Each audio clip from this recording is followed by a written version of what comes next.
Hello everyone, welcome back to my channel. My name is Anna. Today we are slowly but surely bringing back the TBRs.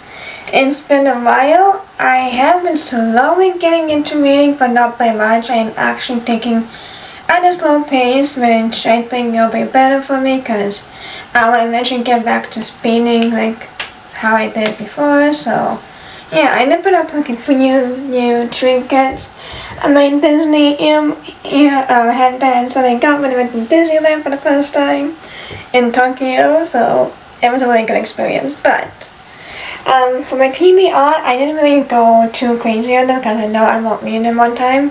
And April is almost done, so this is actually for my May TBR.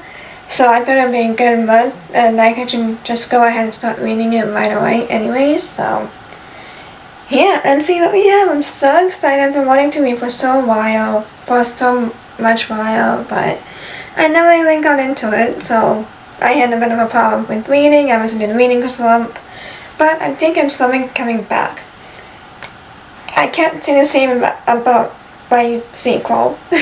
My sequel I still have not touched since January actually. I have been like writing on and off, but I actually haven't officially gone back since January. I'll eventually get back to it. So, let's see what it is. My first book is Our Infinity Fates by Laura Stevens. Look at all the shine with the gold sprayed edges.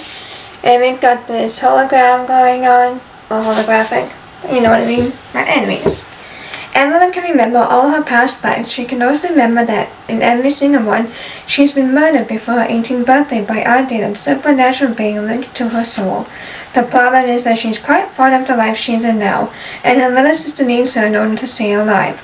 If Evelyn wants to save her sister, she will have to find a centuries-old devil who hunts her through each life before they find her first, figure out why she's being hunted, and finally break the curse and try not to fall in love again.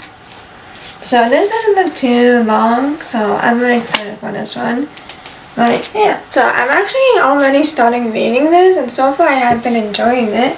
I love the mystery that we're getting into the book right now, and look at the green edges. But this is The Notorious Virtues by Alwyn Hamilton, and that is a cool first name. Alwyn, I love that name. Never underestimate an heiress when her magic is on the line. At 16, her daughter, Nora Holtzfall, is the daughter of the most powerful heiress in all of Waldstadt. Her family controls all the money and all the magic in the entire country. But despite being the center of attention, Nora has always felt like an outsider.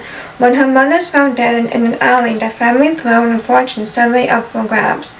And Nora will be pitted against her cousins in the Vertas, the ultimate magical competition for power that determines the one family heir. But there's a surprise contestant this time, Lotte, the legitimate daughter of Nora's aunt. When Lotte's absent mother retrieves her from the rural convent she had abandoned her to, Lotte goes from being an orphan to surrounded by family. Unfortunately, most of them want her dead. And soon Nora discovers that her mother's death wasn't random, it was murder. And the only person she can trust to uncover the truth of what happened is a rakish young reporter who despises everything Nora and her family stand for.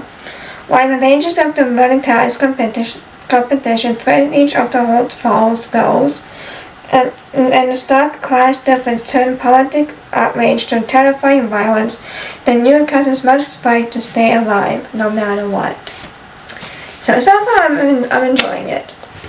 So I actually been kind of following the advice from a comment that I have. So back then when I posted getting back into the reading vlog, so they suggested to reread some of like my old favorite books that I have, and honestly I decided to start with this one. It's The Fairy Bride by Flynn Jones. I used to love this series as a kid. I still do. It's like my favorite fairy series of all times. It's basically where we have one ordinary girl, but she suddenly becomes much more than that after she discovered who she really is. And so, it's that usual standard fantasy plotline, but I love this series so much. I remember the dialogue was a bit strange at first because I didn't really like the language that the author uses for the realm, if you will.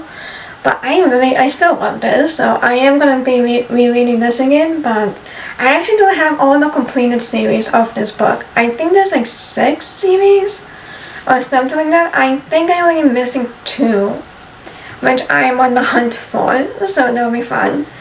But yeah, it'll be nice to have like a completed series, so I really like it a lot. And speaking of the reread, I will be rereading the Puppy Love from Art of Kwong.